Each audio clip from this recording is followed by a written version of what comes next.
after police found pistols in the vehicles they were in. Bungoma County Commissioner Samuel Kimiti has confirmed that the 4 are in custody but declined to comment on charges against them. Our man on the ground, Jeff Kirui, has live reports for us and now joins us. Jeff, so much chaos. What's going on?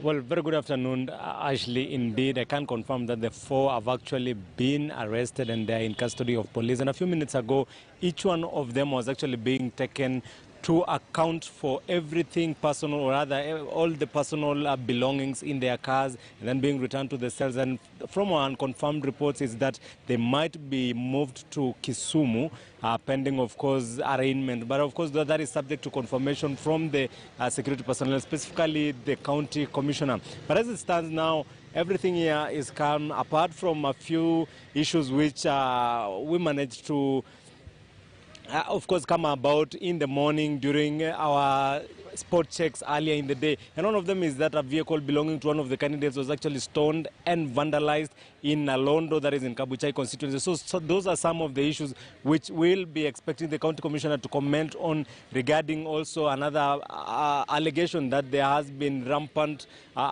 issues of voter bribery in this by-election. But basically, the reason why this by-election has actually raised is a high-stake by-election is because of the bearing it has in 2022 general election. Remember, as it stands now, Ford Kenya party leader Moses Wetangula is also seeking to assert his authority in the western region as the kingpin, especially in Bungoma County. And perhaps that explains why there are high stakes in this particular contest. And when it comes to the other side of UDA, that is the United Democratic Alliance, associated with the Deputy President William Ruto, he's been making inroads in the western region, and he will be using this particular by-election to test his war chest heading into the 2022 general election. That is an election just 17 months or so away. So perhaps that is why the reason that there is a lot of involvement of the political bigwigs in this particular by-election. Remember, there is a by-election pact between the Amani National Congress, that is the party of Musalia Mudavadi, and Ford Kenya,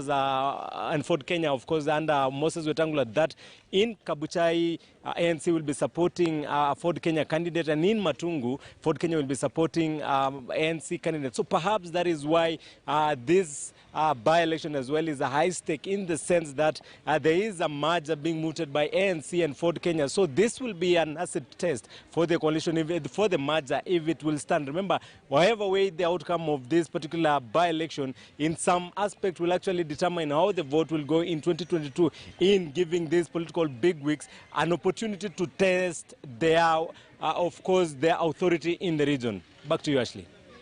Apart from the chaos witnessed, talk to us about the by-election process, the voting process in general. As you mentioned, you did a number of spot checks. How exactly was the voter turnout? Did everything start on time? Well, indeed, of course, unlike other by-elections that I've managed to cover in the past few months, this one is a specific one because as early as 5:30 in the morning, voters were actually queuing or waiting for polling stations to open. And I think I managed to go through have a spot check in at least 5 polling stations. By 6, the voting had actually started off, and the queues were quite long. And of course, the voter registration, or rather the voters in this particular, the registered voters in this particular constituency, that is Kabuchai, is 57,624. That is out of the population of 141,000 in the 5 wards. So we will be expecting, of course, to witness, at least, unlike in the past by-elections, of course, the turnout would be a bit higher compared to the previous by-election, say in Embakasi East, Embakasi South, as well as that one from Sambweni, which happened late last year. Ashley. What about the polling stations, the various polling stations? Do we expect them to close at 5 p.m.? That the exercise started as it had been scheduled to start, that is at 6 a.m. in the morning. Of course, we'll be expecting that by 5 p.m. in the evening, all the polling stations will be closed, and the counting process now begins, whereby the presiding officers will now do the counting, of course, together with the agents of the various candidates involved, before now submitting their Form 34As, that is from the presiding, that is from the polling stations to the main tallying center in Mabanga, that is the Agricultural Training Institute. So basically, as it stands now, based on what transpired in the morning, this by-election, actually, everything went as planned as per the IEBC. And they're saying that if by 6 in the morning there were an extension of the exercise to kick off, then they'll compensate the time wasted in the morning, in the evening. And anybody who will be on the queue by 5 p.m. Will also be allowed to vote. But they were very categorical on adhering to the COVID-19 protocol. No mask, no voting. Ashley. All right, thank you very much, Jeff Kirui. Of course, we'll keep on keeping tabs in that particular constituency, that is Kabuchai. But to Nakuru County, the number of voters who turned up for the London ward by-election in Nakuru County moved from an impressive number to a low turnout as they scampered for safety following chaos that occurred early this morning.